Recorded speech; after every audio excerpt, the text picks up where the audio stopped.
questions 1 to 4. You will hear a talk about a museum. You should answer the questions as you listen because you will not hear the recording a second time. First, you have some time to look at questions 1 to 4.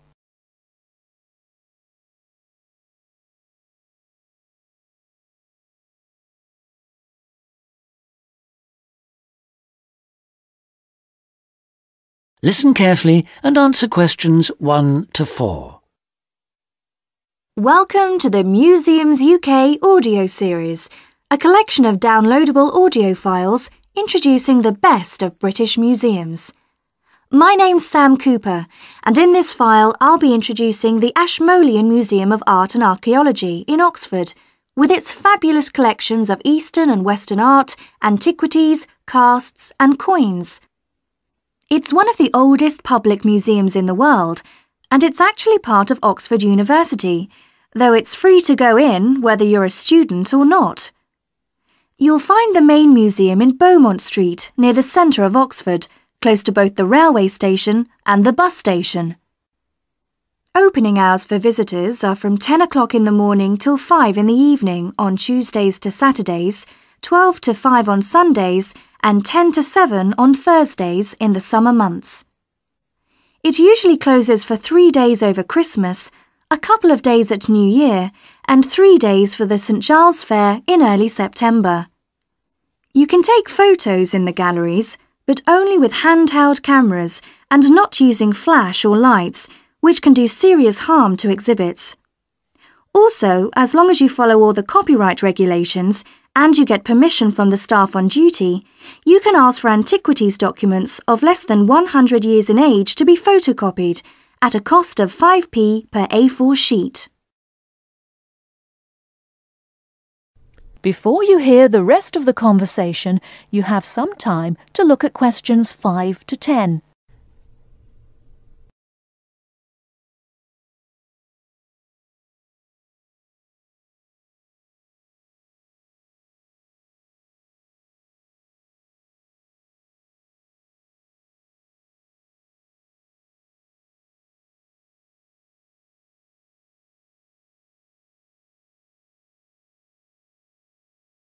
Now listen and answer questions 5 to 10.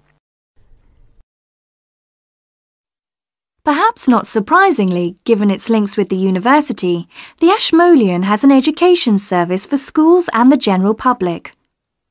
Activities include guided group visits, which for adults last 60 minutes and cost £4 each.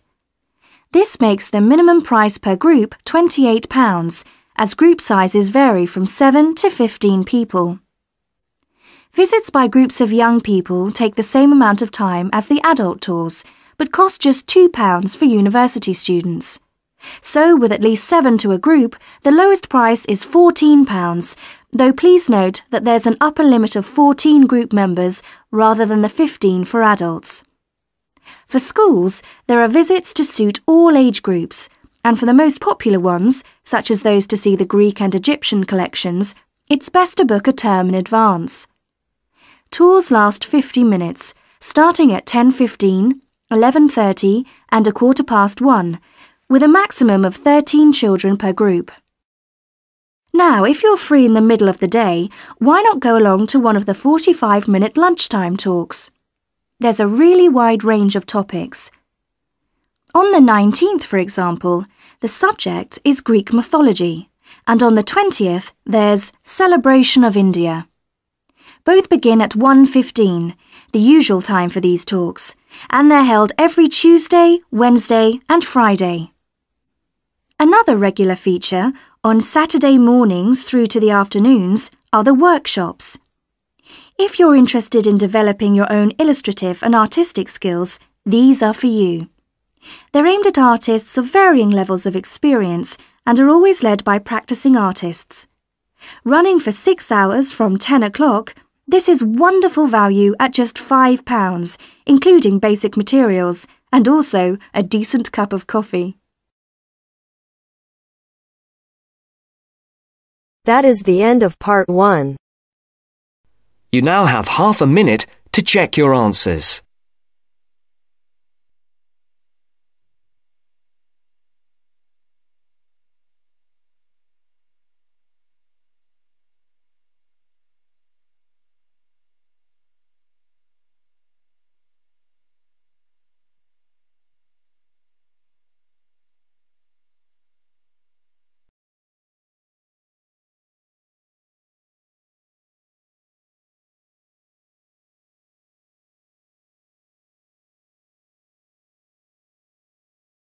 Now turns to Part 2.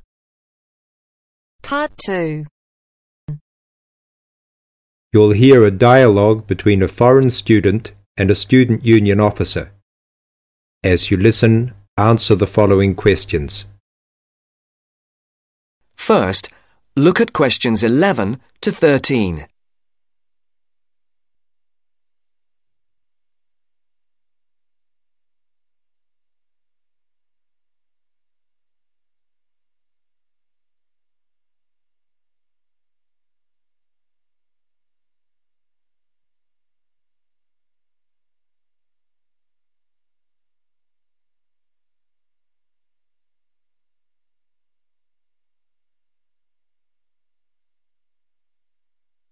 As you listen to the first part of the interview, answer questions 11 to 13.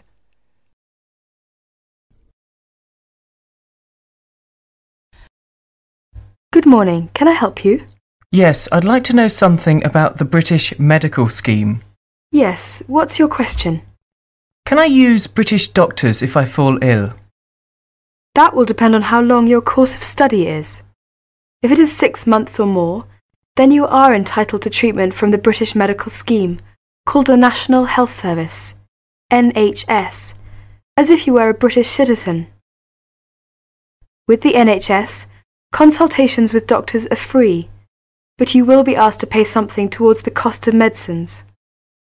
In 1987, this is £2.40 for each item of medicine. You are also entitled to free treatment in British hospitals. Always make sure the doctor knows you want treatment from the NHS, as doctors also take private patients, who pay the full cost of all their treatment. How do I make sure I can be treated by the NHS? If you are eligible for treatment, that is, you are registered on a course of 6 months or longer, then the first thing you should do is to register with a doctor. You should register with any doctor close to where you live. Local post offices have lists. Now look at questions 14 to 20.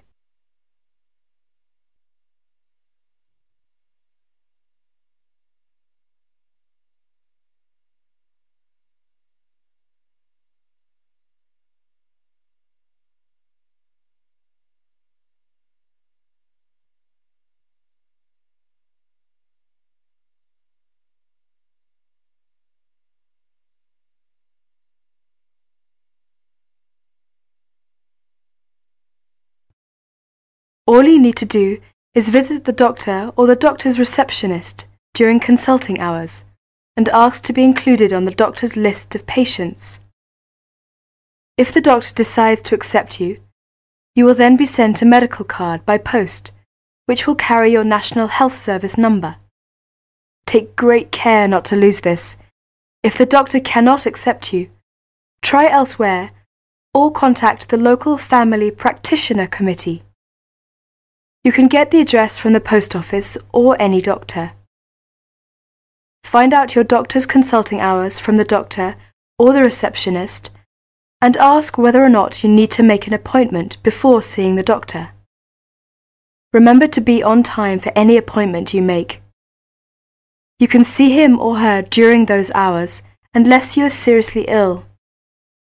If you are seriously ill, the doctor can be called out to see you.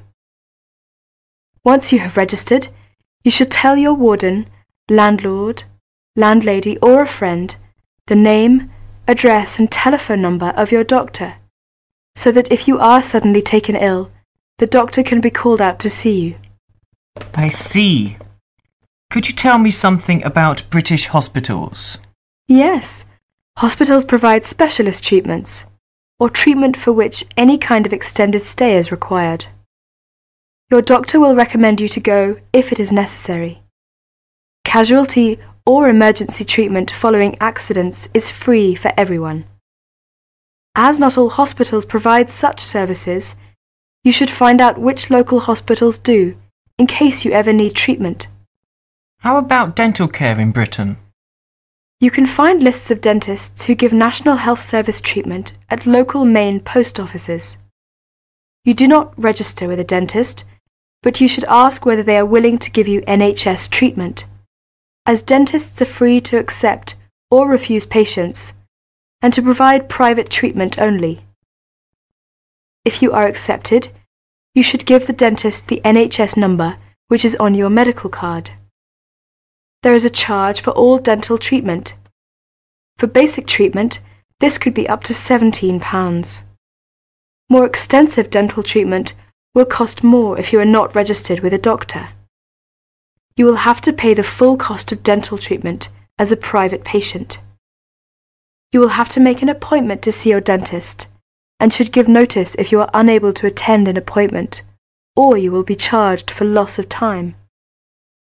You should try to have your teeth checked at least once per year by the dentist. From the NHS, you are entitled to a free 6-monthly checkup. Thank you very much. This helps me a lot.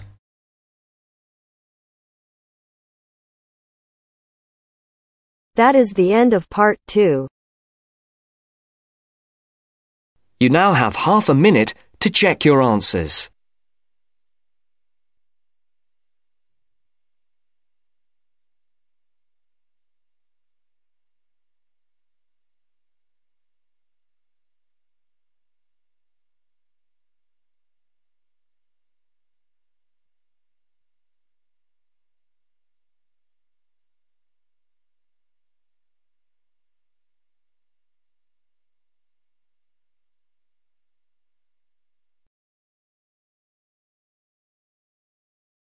Now turns to part 3.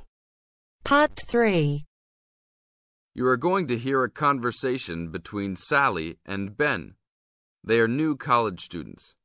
You now have some time to read questions 21 to 25.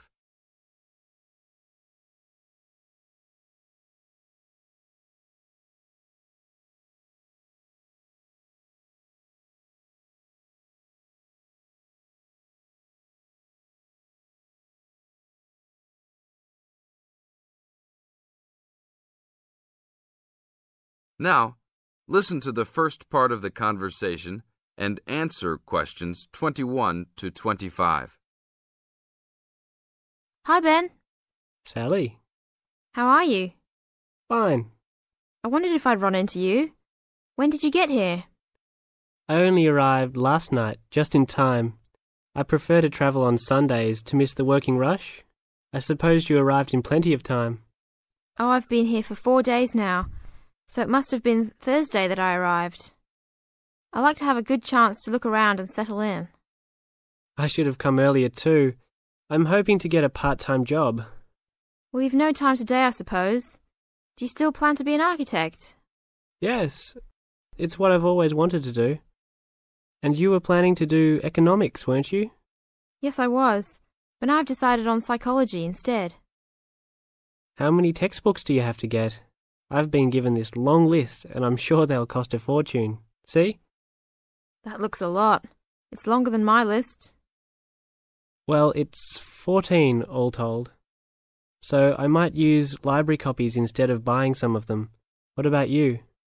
I'll probably buy the whole lot of mine because I only have 5 on my list, although I'm sure there are many more I'll have to read. Luckily, we don't have to read them all straight away. Have you got your class timetable yet? It came with the book list. When do your lectures start? Tuesday. That's tomorrow. How about yours? Oh, I've got an extra day, the day after yours start. Now you have some time to read questions 26 to 30.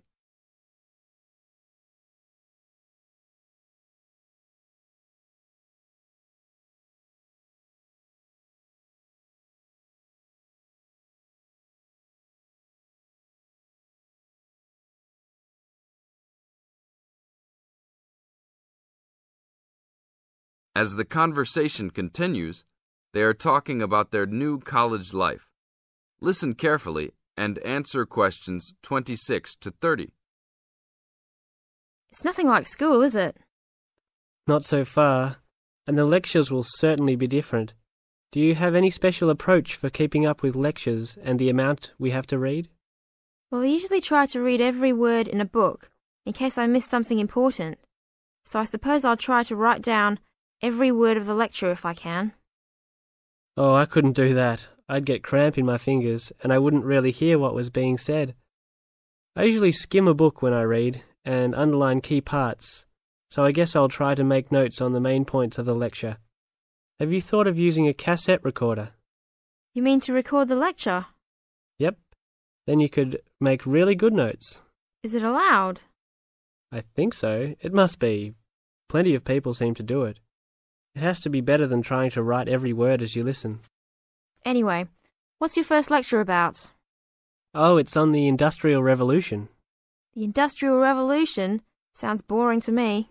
Not really. It made a big difference to everything, including architecture eventually.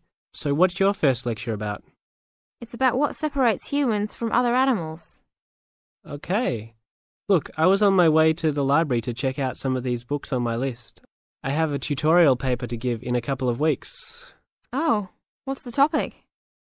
Well, I think our lecturer must have trouble thinking up topics. The topic is, why study architecture? I don't know. It could give you a chance to set out what you want to do. I guess so. Have you been given any tutorials to do yet? Yes. Mine is called Needs for Sleep. Sounds almost as interesting as mine. That is the end of part 3. You now have half a minute to check your answers.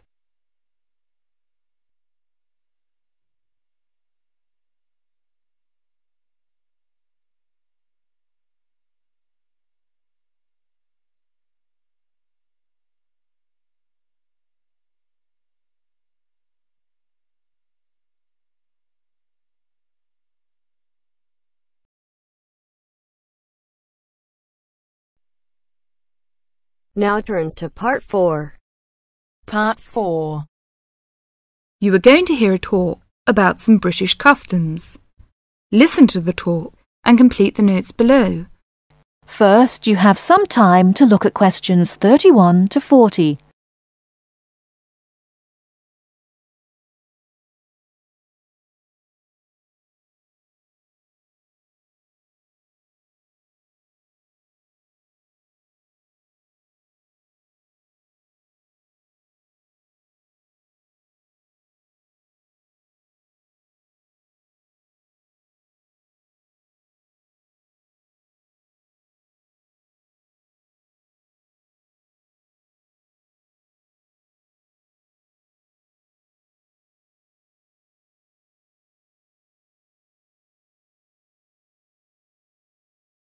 Now listen carefully and answer questions 31 to 40. Good morning. My name is Marsha Smith, a counsellor here at the Student Services section of the university, and this morning I'd like to talk to you about visiting a British home. This may help you to cope well with your study and social life in Britain. There is a commonly quoted saying in Britain, "An Englishman's home is his castle," which sums up the importance we give to our own bit of private territory. If you are living in a British home, or are invited to visit or stay with someone, it is important to act thoughtfully. For example, be punctual for meals and, if you know you have to miss one, let your host know as soon as possible. Check whether it is convenient for others in the house when you wish to take a bath or wash and dry laundry. And unless your host employs someone to do the housework, you are expected to make your own bed and keep your room clean and tidy yourself. If you don't have a door key, remember to make arrangements if you intend to be out late, and keep your hosts informed of your whereabouts so they don't worry. These suggestions apply whether you're a guest or a lodger, and will help the household to run smoothly. If you're staying as a guest of a British family, or even visiting for one meal, it is customary to take a small gift of flowers, chocolates, or something to drink.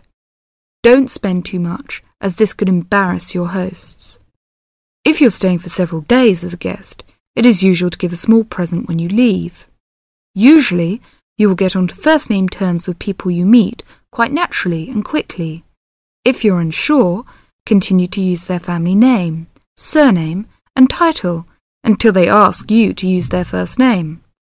Older people, and those with whom you have a more formal relationship, may prefer to stick to surnames, for example, Dr. Smith or Mrs. Smith.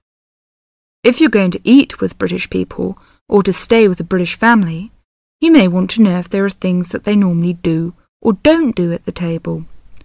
Rather than worry too much about rules, you may like to watch other people and copy what they do. It also helps to understand a few customs first. Both at home and in restaurants, people normally wait until everyone has got their food before they start eating. However, they will start before this if someone says, "Please don't wait," or "Don't let it get cold." When people have started, they keep their cutlery, knives, forks and spoons on the plate when they are not using them, and leave them on the plate when they finish the course. For each course, different cutlery is used. You may also notice that people don't usually spend much time at the table talking, drinking and smoking. In fact, after dinner at home, it's fairly common for everyone to leave the table together and have coffee in the living room. If you are staying with a family or visiting informally, it's usual to offer to help with household chores, for example, clearing the table and washing up the dishes after a meal. Even men are expected to offer, though you may not be accepted. At a more formal meal, however, the host won't normally expect guests to help. That is the end of part 4. You now have half a minute to check your answers.